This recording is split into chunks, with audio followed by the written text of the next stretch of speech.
Hey guys, welcome to the Legends of Vinyl LOV Studios. I am very happy this afternoon that I have a good friend, a dear friend, a legend of vinyl DJ with us this afternoon. We worked together back in the day, but he's got some nice stories to tell you. And what I like to do is I like to bring to the public, to the audience, to the wonderful people out there that following Legends of Vinyl, and they need to know what happened back in the day, how it happened. There's so many stories being told out there with social media, and they are so inaccurate with what's going on. It is our responsibility to tell it like it is. There are many books being written out there right now.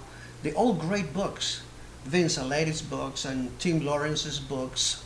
I mean, as a matter of fact, I have a book right here from Tim Lawrence. Great book. Everybody knows this book. I love this book. As a matter of fact, I'm on page 160. But the fact remains that for years, many people have written books and they all fall into the same pattern. They all talk about the same people. They're wonderful people. But we need to bring it out. We need to bring real DJs telling the stories their own way, from the horse's mouth, so to speak. I didn't mean to call you a horse, but anyways. Call me Mr. Ed. Mr. Ed, thank you so much, Ronnie, for being here this afternoon. We have a tremendous amount of stories to tell you. We worked at a place called the Directoire back in 1973 or 74, I guess. And it was Francis Grasso, Al Garcia, Aris Rodriguez, myself taking the week.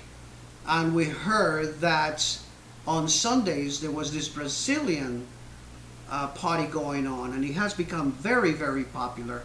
And this is basically the beginning of what the Ipanema was all about. It was created. So, yeah, I'm originally from Brazil, from Rio de Janeiro, Brazil. Yeah.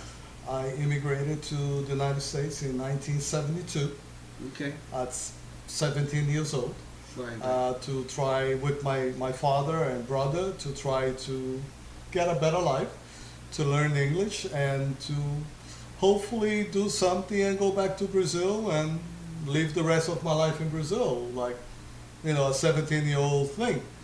So wasn't too happy when I came, because at the time, I used to play soccer, so had a good time playing soccer. I had a girlfriend, and life was good for what I knew back then. Sure. So came to the States, to Manhattan, left Rio with 40 degrees Fahrenheit weather.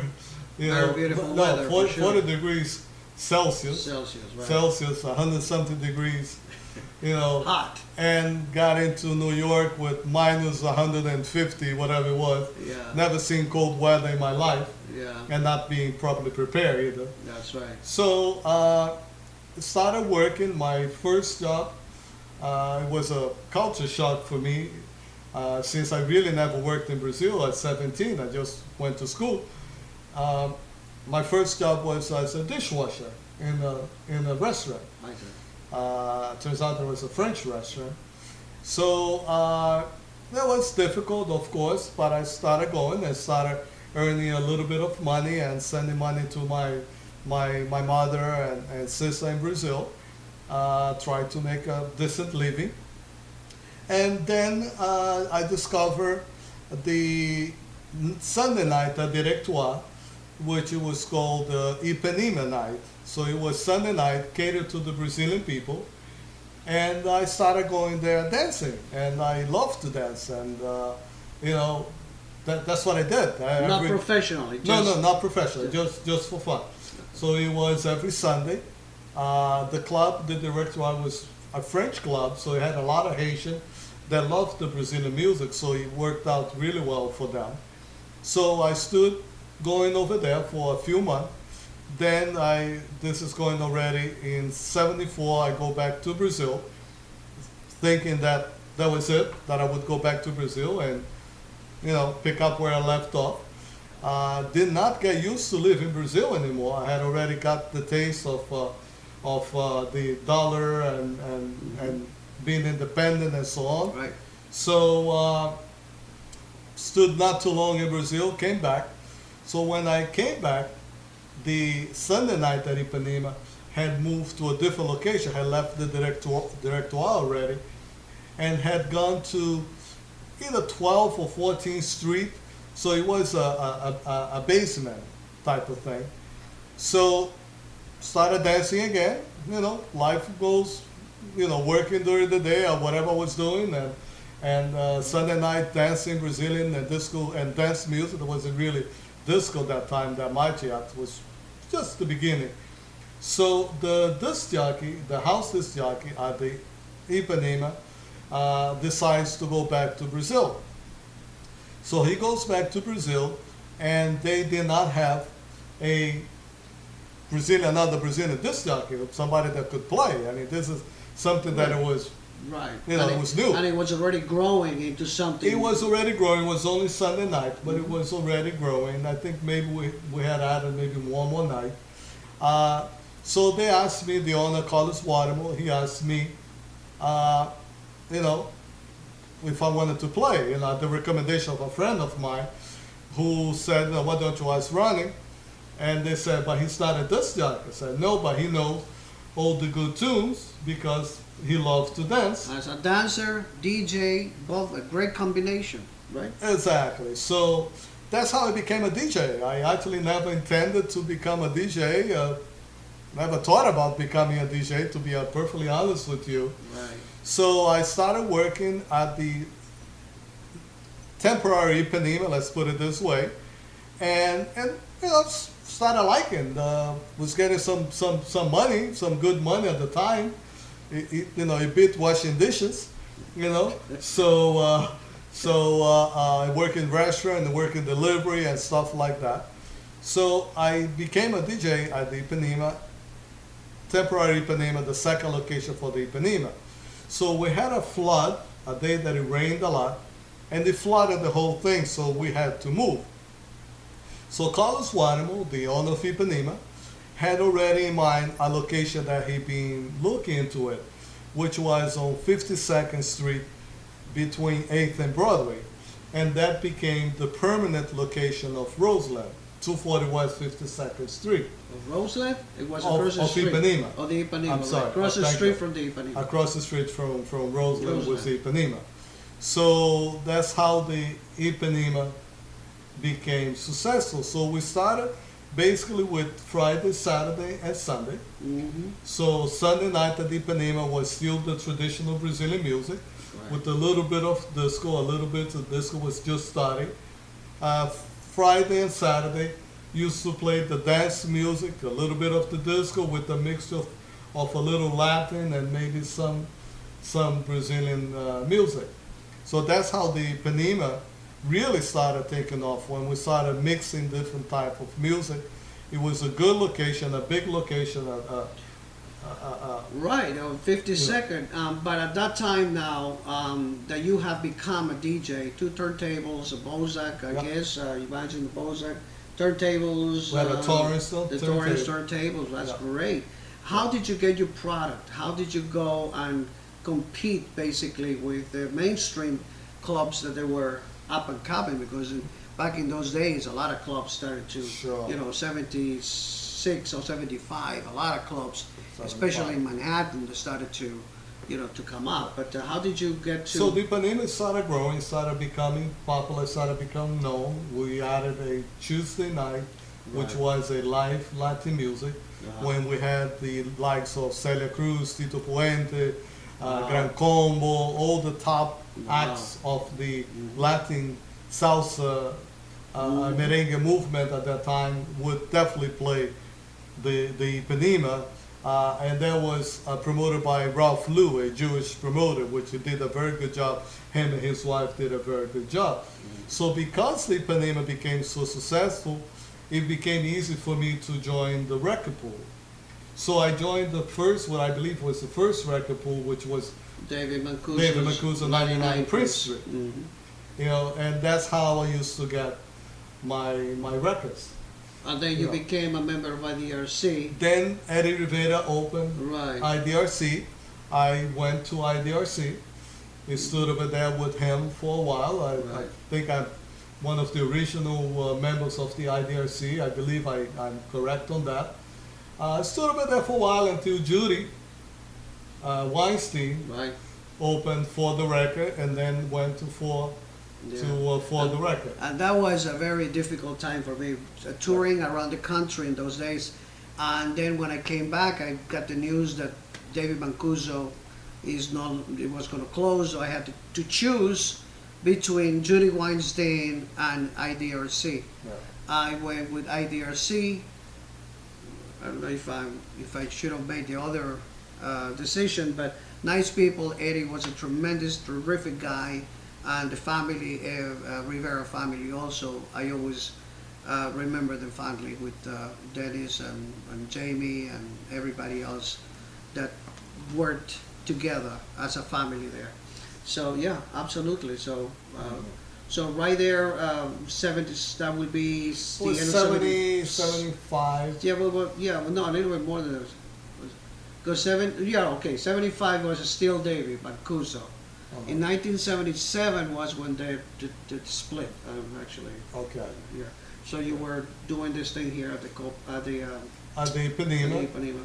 Yeah, so we started growing Ipanema, excuse me, and we started really becoming a very happening club.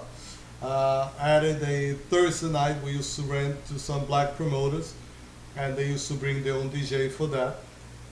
Then we added Wednesday night, so pretty much we're open 6 nights a week. Sometimes we used to do private parties on Mondays. So that became very difficult for me, working 5, 6 nights a week. And as I started working as a DJ, I also started become curious about doing other things, and I started doing promotion as well.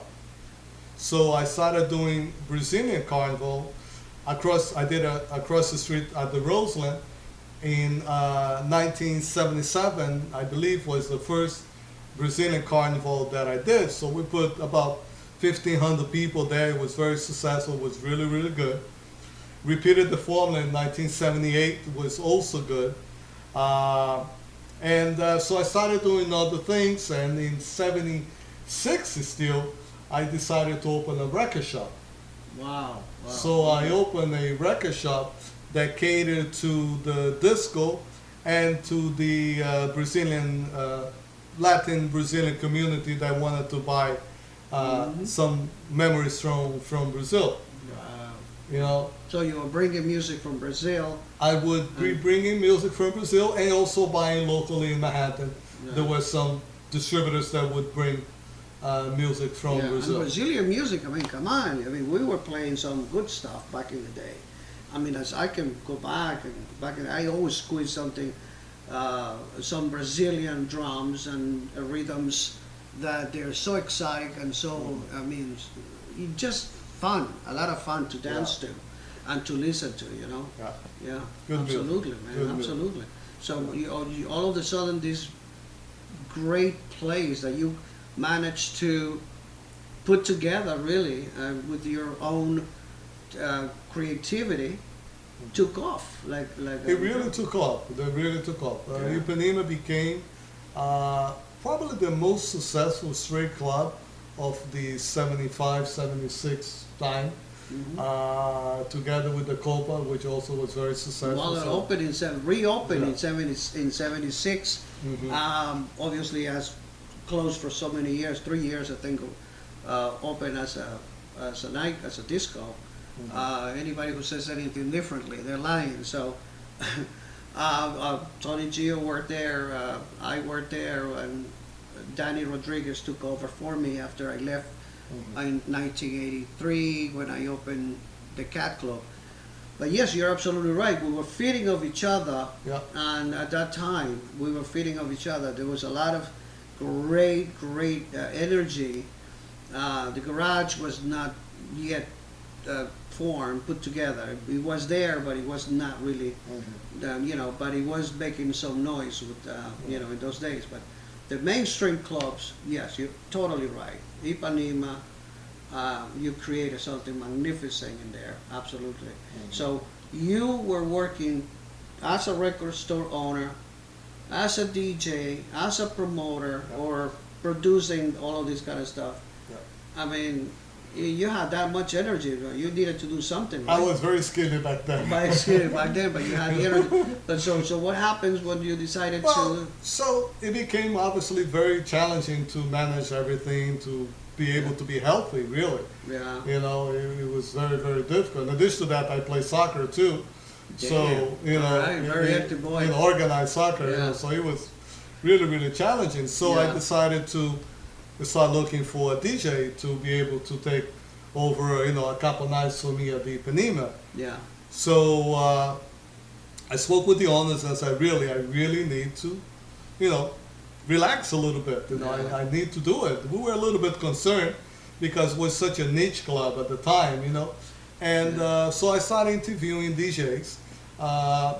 Some of the people were good, but not good enough for that type of club, for the Ipanema, when you had to play not only the disco dance music, but you had to mix it up with a Brazilian song or with a salsa, with something, you know. It was But a you little had bit a good. unique audience, man. You had a unique audience. There's a lot of mainstream clubs that they were playing disco and this and that, but to have that kind of audience, it was a challenge, to say the least. It took a certain type of DJ that could feel the music and feel the crowd to see what type of music to play at what time during the night. So it was very challenging. So interview a few DJ, and I really wasn't finding anybody proper at the time to fill in. You know, remember, I had responsibility that I wanted to make sure that the club wouldn't go down the drain, you know, for the nights that I wasn't there, because not that I wanted to go back after I took off. Sure. So interviewing people, nothing really happening. And then there was a store on 45th Street called Leonard Radio, and there was a gentleman that I used to talk to since I used to buy cassette tapes and stuff like that, you know, electronic stuff. And I happened to mention to him, I said, you know, I'm looking for a DJ, because some DJs used to go to the store to buy electronic stuff. If you happen to know anybody, please send it my way. So he mentions, so my son, you know, he started to become a DJ, and I think he's pretty good, you know. So I'm like, oh my God, no, please, you know, another one. So I said, really, you know, you know. So out of courtesy, I tell him, all right, tell your son to call me up and to audition. So a few days later, this kid shows up at Ipanema with his crate of record, and got him to the DJ booth. I said, you know, just play a set, you know, play a set for me to see what you're doing. Told him more or less what I wanted to hear, what type of club it was, what I need him to play. And he started playing. And turns out that the kid was pretty good. I could see the potential on the kid. He needed some guidance a little bit. But with some proper guidance, I'm sure he would become a good DJ. So it turns out that I gave him the job, and he started playing Fridays and Wednesdays for me. And his name is Ray Pinky Velasquez. Oh my God. So the rest is history. There you go. Ray Pinky Velasquez. Yeah, great guy. Yeah. No, I don't care what anybody says. It's a terrific guy. No, but he's right. He's made I mean, he was at the right place at the right time. Yes.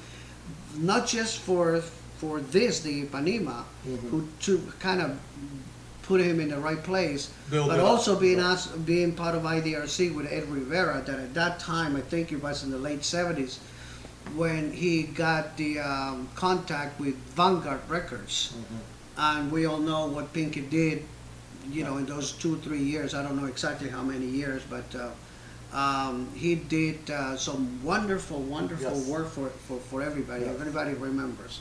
that, and then I don't know if he went back to the Ipanema, or that was the end of it. I don't know. I think Because I thought that, in those days, working on the studio, it takes a tremendous amount of time to do that. Yeah. So I was at the Ipanema until '77. Mm-hmm.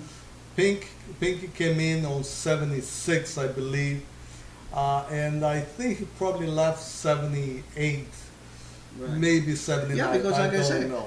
working in the studio, I remember that being there for hours and hours and hours. You can't do that. You can't work as a DJ and go back to the studio, and to record and do all of that. Back in the days, we didn't have the technology that we have now. That you can lay out tracks and the computer will do the editing for you. Right. So yeah, it was a tremendous amount of effort. So, but at the same time, on 52nd. Across the street from the Ipanema, the Roseland was there. You already had something going on. Yeah, the Roseland was an interesting situation because the Roseland was a ballroom place with two live bands. They had a band that played Latin music, not salsa, merengue, nothing like that. It was just the traditional Latin music of the 40s, 50s, 60s, 70s, and a American band that would play again the big band sounds of Glenn Miller, Cap Calloway and stuff like that. Right. Excuse me. And they used to work in sets of 45 minutes.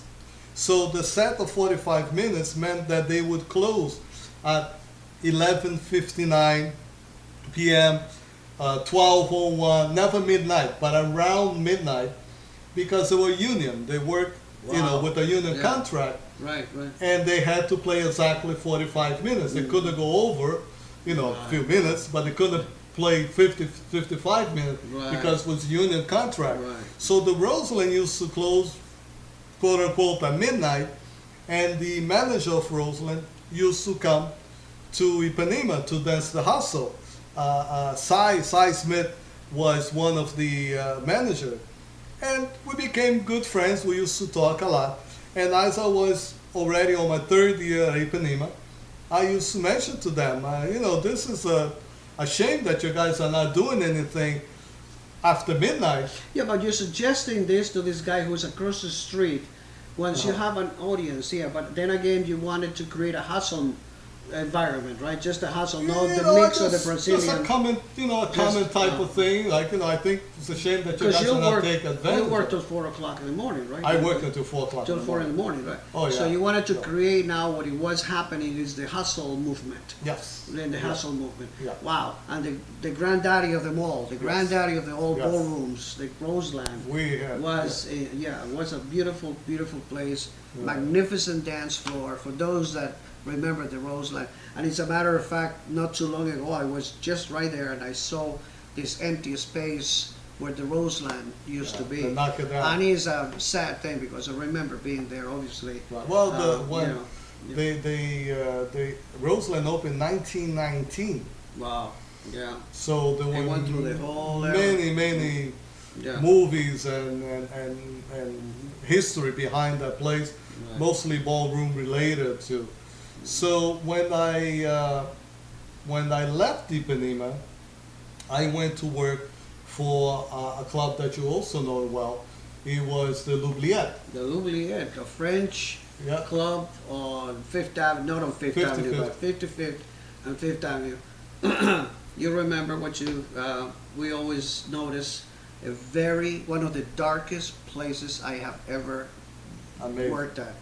For a real reason. I mean, it's a French club for lovers, and that's one of the places that he was so kind to teach me and to tell me exactly what kind of music, because I was high energy all the way. Right. And to come down to this kind of low, mellow kind of thing, and then bring it back up a lot, but not all the way up, just kind of bring him up and then bring him back up, so he can be nice. It was romantic. I was playing some French songs that you left out on the 45s. There was a wall of 45s. I loved that. All of these 45s that we used to play. You were so kind to tell me, this is the kind of mood, So, because then you left me. The thing about the DJs, there were maybe two types of DJ at the early 70s. There was the gay club, and there was a straight club with a Latin flavor, which was Ipanema and L'Oubliette and stuff like this. So it was very challenging to be able to play for that type of audience, because they were not very knowledgeable about the music of disco, but they were very knowledgeable, especially at L'Oubliette, of what was happening in Europe. Well, yes, that's true. That's You know, totally so true. you Yeah, had to yeah. play Yeah. what was happening in Europe Yeah. before it hit the United States. My challenge was to go from underground, which predominantly was, you know, back in the early 70s, and to do the transition, because jobs were just not there to work after hours, as I was used to, and all of a sudden I had to go into the mainstream. And mainstream was the people that just regular clubs, you know, that was a challenge as well. I mean, believe me, Right. because you know, underground, you know, but you play till 5, 6, 7 in the morning, 10 in the morning, and clubs, regular clubs close at 4 in the morning. When actually we used to get like the After third hour. crowd coming in, and they needed to hear some serious stuff. Of course. You know, didn't it want to wasn't- play mellow yeah, songs you at can, that time. you know, so They'll you fall had to be asleep. up there, and everybody Yeah. was as high as everybody else. Exactly. And you know, so but then So- working in this place was mellow, as mellow can be. So L'Oubliette also, as a French club, it was, again, you know, as Louis mentioned, was very, very dark. And the interesting thing is that René, who was the head French waiter over there, his main job was to walk around with a flashlight to try to avoid people from going all the way, because things would get very heated. Yeah. You sure. couldn't see anything, so Yeah, you know yeah. they used to get very, very excited with the music, with Sure. the soft music, Yeah. you know, and the darkness. So his job was to do that, you know. Absolutely, one of the a lot of fun, a lot of challenges, but I remember L'Oubliette very well, absolutely. But you went there and you were in transition, basically from there to L'Oubliette, and then from there you went straight to the Roselands. Right. So while I was at L'Oubliette, I approached the people of Roseland again, the managers, and they say, hey, remember that idea that I had? You know, we should do that. Disco is booming, it's happening more and more. You guys are paying for 24 hours of location here, and you're closing at midnight. You can do a midnight disco from 12 to 4, you know? And they had been thinking about that, and they decided to do it. So at first, they hired a disc jockey that had a sound system, put the speakers on the on the stage of Roseland, and try, like, you know, 2-3 nights while I was trying to find somebody to replace me at L'Oubliette until Well, Louis came in. Yeah, the thing is, we're going back even further than that. When I mentioned before, we were talking about the Bozaks, the Bose system that we had at the first Directoire, and that was a quality sound that a lot of people don't maybe remember. But then you all of a sudden you fell in love with that kind of sound. You develop a great the ear Bose. for When sound. I saw the Bose back in '74 Yeah, sure. or something look around at- that at Directoire, At the Directoire. I just fell in love with the quality of the sound. Yeah, it just, And I was very surprised that the speaker, the Bose speaker, actually Right. faced backwards instead of facing the dance floor. Right. They would face the wall because it would reflect right. around that. And I love so much the Bose Great. that to today I still own You a have your- Bose system. Wow. Yes. Great mid-range. No bottom. No bottom. No Great mid-range, but neat, clear, Clear, crispy, very clear. And yes, it's all that. Oh, absolutely. So, So Roseland. yeah, So then Louis came in L'Oubliette. to L'Oubliette, and I left L'Oubliette, and we created Midnight Disco at Roseland. So we started at Fridays only. They bought a sound system, put big speakers all over, did the DJ on the mezzanine. There was like a little mezzanine on sort of the second floor, Right. kind of hidden. Not a great sound system, but you know, it was the best that they thought they needed at the time. They didn't know that would take off and be a major club. Eventually they fixed that, right? Eventually they changed the sound. But we started with, like, we didn't have the Technics 1200. We had the 1100, which wasn't really that good. You know, it really wasn't that good. Yeah. Excuse me. But so we started with a midnight disco. So it was really interesting because all the old timers used to be dancing the ballroom type of songs, so on and so on. And then at midnight, the MC side would go and you know, saying like stuff, turn out the lines, it's disco time, it's midnight disco. And then boom, boom, boom, you know. It scared them all out. out. The crap out of the old people at the time. Yeah, sure. You know, they were not used to it, Yeah, you know. yeah, But sure. a lot of them used to stay dancing, trying to do the hustle, whatever it is that they were trying to do. And the younger people would try to do the ballroom dancing, the foxtrot, and it was really a very unique mix. Right. So we started Friday, then we went Friday, Saturday, then the thing started really taking off. It started really taking off. We started putting about 500 people. Suddenly started growing 600, 700, 800, and then suddenly when we saw we're putting 5,000 people on the Saturday night at Roseland. Oh, that's beautiful. It was amazing. Yeah. Amazing. The dance floor alone could hold probably about 3,000 people. Oh, easy. It's the dance floor was one of the biggest at the time. It was always the biggest. Right. In history, I mean, you can Google that nowadays, Yeah. and it still stands, even though it's there no more. But record is a record, and the dance floor was professional. It was a professional dance floor. So for what you guys were doing, the hustle and hustle dancers, they like this. They love that kind of stuff. Yeah, sure, absolutely. Right. Yeah. So with Roseland, I did back with the Ipanema, when I started working at the Ipanema, I used to do promotions as well. So I did the carnival at Roseland. Even before I worked there, I started doing the carnival, Brazilian carnival, when I used to bring the artists from Brazil, and did that at carnival in 1977. Was my first promotion that I did at carnival at Roseland. It was very successful, about 1,500 people. And then we did again in 1978. Then I started doing a little bit more promotion. I did a carnival at Studio 54, which was probably 1980. So it was really, really good. So back to Roseland again. Then I started doing promotion at Roseland when I started booking the acts of the disco of the time, such as Tramps, BB&Q, Vicky Sue Robinson. I believe I had Gloria Gaynor. One of the ones that I could not get, that I really wanted to get, was Fran Jolie. I was talking a long time with her mother, which was her manager, but we couldn't agree to terms, so we never had Fran Jolie there.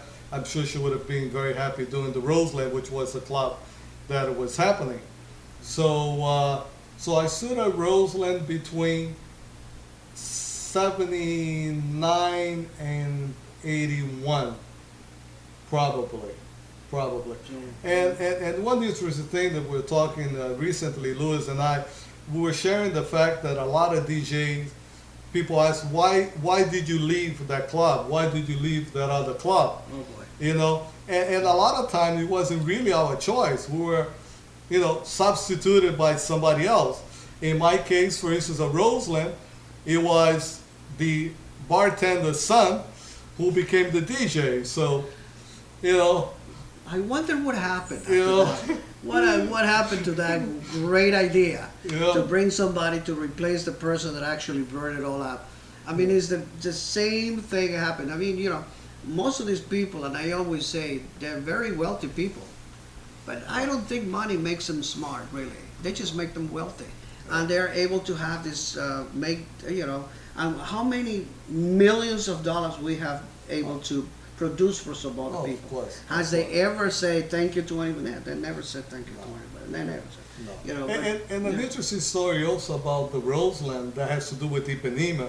So I went to Roseland after Ipanema, and Roseland had a big marquee sign like a movie theater. So they put my name very big over there, Ronnie Soares and so on and so on. And the people that would go to Ipanema, they used to see my name, and they used to cross the street to go to the Roseland. So that's where he's at. Oh my Exactly, God. because at that time, remember, you couldn't Google somebody to find out where he was. Exactly. You know, you had to be through connection. So to somebody, oh, I heard that Ronnie's here, I heard that Louis is there. Right. So the people started going to Roseland and sort of emptied out Ipanema a little bit. But as luck would have and fate would have, we became so popular at Roseland that we used to turn away 500, 600, 700 people a The night. overflow. The overflow, and then they used to cross the street and go back to the Ipanema. That's beautiful. You know, Oh, that is so. you That's know, priceless. at that time, I don't think Pinky was there anymore. I think that the one that was playing, again, another situation. Why did you leave? He was the manager's nephew that had become a DJ. So the two places made the same type of decision. Exactly, and they both suffered the consequences, The unfortunately, for yeah, them. Yeah, sure. Yeah. You know, It is a sad thing that they do that, and it's consistent. They always do the same, make the same mistake. I don't understand that. yeah. But you know, you had the opportunity to work in so many other clubs. I think Club A is one of them. But before that, let me show them this plaque that you got in 19. This is from 1977, the Ipanema. So he got this here, and I want you guys to see it clearly. Here we go. That's what he got, Ronnie, from the Ipanema. The year is 1977 when he got this. Right. And but from here you went to Club A, and then you also I do went Regine's. to other and clubs, the other yeah. clubs, And right? the Ipanema was also fortunate enough to in 1975 win the award for Best Brazilian Disc Jockey in New York. Okay. So that was also very gratifying too. Was that part of the Billboard convention by any That was chance? part of the Billboard. Ah, I Yes, see. that was part Okay, of the so you Billboard were convention. you went Yes. to all of that as well. Yes, Absolutely. yes, Yeah, fun times. You know. Fun times doing the Billboard, Yeah. and you know. And also, remember we used to report a lot to the top 10 with Vince Right, Aletti. with Vince Aletti. With Vince Aletti, so I was very fortunate that he always asked for my Yeah. top 10. So Ipanema was very, very prominent in the disco era, you know, with the name being there and the Latin artists, the Celia Cruz, the Johnny Pacheco and so on and so on. Yeah. All those people would play Sure. the Ipanema on Right. Tuesday, and Yeah. that made us very, very familiar. Yeah, that's true. So after Roseland, I went to several other clubs. As life continues, I actually was a DJ for a total of 17 years. Did a little bit of the Palladium on Sunday night. We had a Brazilian night there. Did the New York. Covered some nights over there too. Steady again on Edgewater, a club called the Upper Deck in Edgewater, New Jersey. A great sound system, one of the best sound systems that I worked with. You know, did a bunch of promotion. Did promotion at Cachaça, which was next to the Hippopotamus. Yeah, right. You know, and several of the clubs. I started doing a lot of promotion as well.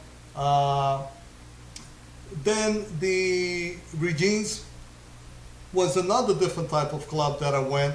But prior to Regine's, I did a lot of parties, the private parties at His Size. His Size was a restaurant, a high-end restaurant on, I believe it was 58, could be 57th Street. Regine was on Park Avenue, right? Regine's was on Park Avenue and 59. Right, and this other place was close by, or? It was close by, so they used to do a lot of private parties like movies, premieres of movies, or records release and stuff like that. So I was fortunate enough to do several of those ones, and a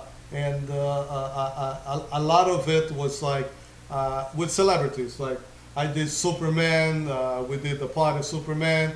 We did many parties on His Side. one of them actually is an interesting story, which was the Blue Lagoon movie. Oh yeah, yeah, With yeah. Brooke Shields. Brooke Shields, yeah. Oh wow. So during that party, Brooke Shields was 17 years old, 17, maybe early 18. Yeah. And so she brought the record, and there was Diana Ross, Rudolph Nureyev, Ethel Merman, Elizabeth Taylor, so all those famous people. But Brooke Shields was a kid, you know, a 17-year-old kid. So instead of hanging out with the more important people for her career, she would be hanging out at the DJ booth with me. Right. You know, so so she brought the album of the Blue Lagoon. She would, of course, asked me to play songs from the album, and I asked her if she could autograph the album when we finished, you know, and she said, of course she would. So she turns out that the party finished. I pack up everything. Everything was portable. It wasn't a permanent sound system. It was a mobile system. I packed up everything, and then when I'm ready to leave, she's by the door, and she sees me. She comes, gives me a kiss, goodbye, and I reminded her that she forgot to sign my album. Right. So she goes and she makes everybody wait at the limousine with her mother, her friend, goes all the way back to his size at the end of the room for me to unpack the crate with the records, Right. find finally the album, and she signed. Yeah. She signed a nice, sweet memory for me, and actually turns out that it's the only album that I have an autograph from an artist. I never was the type that I would ask for autographs and or pictures, so it's one of the few memories that I have, and I'm very grateful that she did that. She was a very, very nice lady. Well, listen, you know, she's still somewhere doing something, and I'm sure she will see this little piece there somehow, and then she may call I you still up have the and say, record, hey, you know. you still have the record. I still have the record. Yeah. So you asked me about Regine's. So I went to Regine's. Regine's, I worked with a good friend of mine. His name is Roberto Costa, who was the house DJ at Regine's. He had played Regine's in Paris too, and he played Regine's in New York. And so I would sub for him 1 or 2 nights, cover for him here and there, cover his vacation, and you know. So I wasn't really a house DJ for Regine's, even though I stood there for a long time with him. So while Regine was open, another club opened up, which was Club A. Club A was another high-end club that opened in the early 80s to compete with Regine's. Wow. They spent more than $1 million in the club. It had a great sound system. Actually, it was the first sound system that I had that had 3 turntables. Most of the places had 2 turntables. This one had 3 turntables. This is in the 80s? This is in the 80s, Wow. Club A. Well, they were late. I mean, Yeah. I always have for 3 turntables for mid-70s. A lot of places like Ipanema did not have room for 3 turntables. No, right. You know, you had very small areas. spaces. You know, so so Club A, it was a very successful high-end place. I stood over there for maybe 7, 9 months. Then I moved on, and you know, other DJs took over, and I don't think that club lasted a long time though. Regine's lasted much longer. Yeah, quite some time. You're right. You're absolutely right. So that's in the middle of the 80s, and then all of a sudden you decided to come to Florida, right? So at that time, I was already wanted to stop playing. I was already married. But I'm sorry to interrupt you, Had but not- is that real from that particular club? Yes, this This is is actually from what- something that I that you were found telling me in about. my garage. And you This found is this in the garage. You're right. The reel-to-reel of the opening night of Club A. What? Look at this. You know, Oh my God. remember that time was reel-to-reel. This guys. is, there's some real history here, guys. Yes. Look at that. 6 hours There's of music. 6 hours of music, huh? And I have to find a reel I can transfer this into digital, because this is, I would love to hear this, man. This, what year was this, by the way? Early 80s. Early Probably, I 80s? think Club A was open 82. What do you remember your more or less your top 10 back in that particular club? No, I wouldn't be able to remember Yeah. that. Yeah, that's No, early it was, 80s. but Club A was like much like Regine, was an interesting place that you had to play all types of music. Mm. So we play much like Regine's a lot of music from Europe, what was happening in Europe. So you used to have to know what songs were popular in Paris, Yeah. in Germany, and Of course, you yeah, know, sure. you know, Yeah. in London, everywhere. that I mean, you audience. had to really play, you know, Sophisticated audience. that and, very sophisticated audience. I remember that, but it was really a nice location where you had the chance of I had the chance of meet a lot of famous people, much like Regine's. They used to come and love to be seen, to see and be seen. Yeah. You know, Never forget that record, I Will Survive by Regine. Remember by that? Regine's. That's right. She did a version. I Will Survive. Yeah, she I did have a to find that version. record. I think it was in French, Yeah. right? It was, Yeah, was yeah, was yeah. in French. Yeah. She made So it. in 1989, I moved to Florida. I moved to Miami. Mm-hmm. At the time, I happened to be working at Air France, and I got promoted to Air France Miami as a supervisor of sales, and planned to stop playing totally. Did not want to play anymore. Had worked already about 16 years as a disc jockey, and married with kid, and you know, didn't want to really be playing that much. So as life is, not too long after I was here, I bumped into Roberto Costa, the DJ for Regine's, that Regine's in New York, and he was now in Regine's Miami, which was in Coconut Grove at the Grand Bay Hotel. You didn't know that there was a Regine's out here. Yes, yeah, it was on the upper floor. It was, you know, a good location. Again, another high-end club. So he asked me to, again, help him out, do a night here, a night there, cover a vacation. It turns out that not long after that, he decides to go back to Regine's in New York. So I had to stay working at Regine's Miami. So I stood at Regine's Miami for another 9 months and working during the day at Air France Cargo. Wow. So it was Well, very difficult. Yeah, it's difficult, but here everything closes at 2 in the morning, right? Yes, At that 2 was in a the good morning. thing. That Yeah. was a good thing. So That the closed first at time 2, I not came at down 4. here, I got a job, and all of a sudden, Yeah. the manager says to me, you know, close it. And I looked at the time, and it's like 1:30 because they have to Yeah. clear the Yes. bar and the whole thing, Yeah. and so on. And so, well, what are you talking about? Yeah. You gotta go. That's when we're just getting started in New Right. York. I mean, Well, 1 o'clock. You know True, what I'm but saying? remember, for me it was great because I used to start working at 9 Right. at friends, so I had to be out by 7. So if I Right. worked until 2, you know, by the time you At got least you home, got at least some take a time, shower and so on, Yeah. I was getting 4 or 5 hours sleep. So Right. it was a little bit dangerous driving at Yeah. night. So, you know, Wow. after 9 months, I said that there was no way that I could Yeah. continue doing that. Wow, so it this was is- 1991. 1991. Wow. Yeah. So that was the last time that you actually. That was the last time that I worked. It is my Professional. job to get these guys that they think that, you know, once a DJ, you're always a DJ. You have that in you. You feel it. You will never get rid of it. So don't think that you are going to just call it quits. One of these days, I put a turntable right in front of this guy and forget it. He's Yeah. going to start to spin. Yeah. But I can't tell you how excited and I'm grateful that you stopped by and contributed with your stories, because we need to tell it like it is. Once again, we need to let people give you from their own stories, from their own mouth, what happened.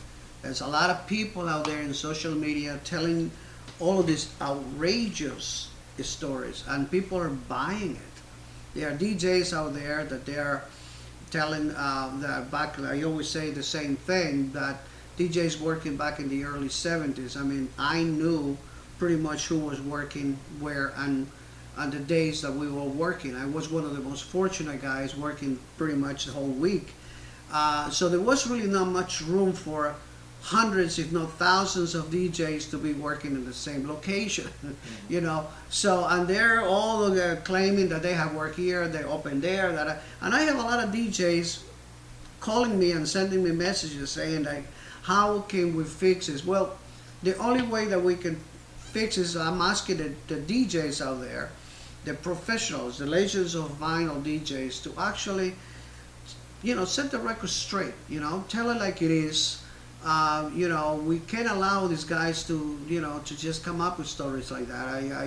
I have one guy saying that he worked at the Copacabana back in 1973. Well, the Copacabana was never a disco until 1976, and Tony Gio was working there.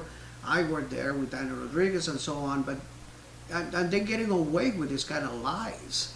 I mean, it's just so outrageous. I feel that it's our responsibility to take action and to set the record straight.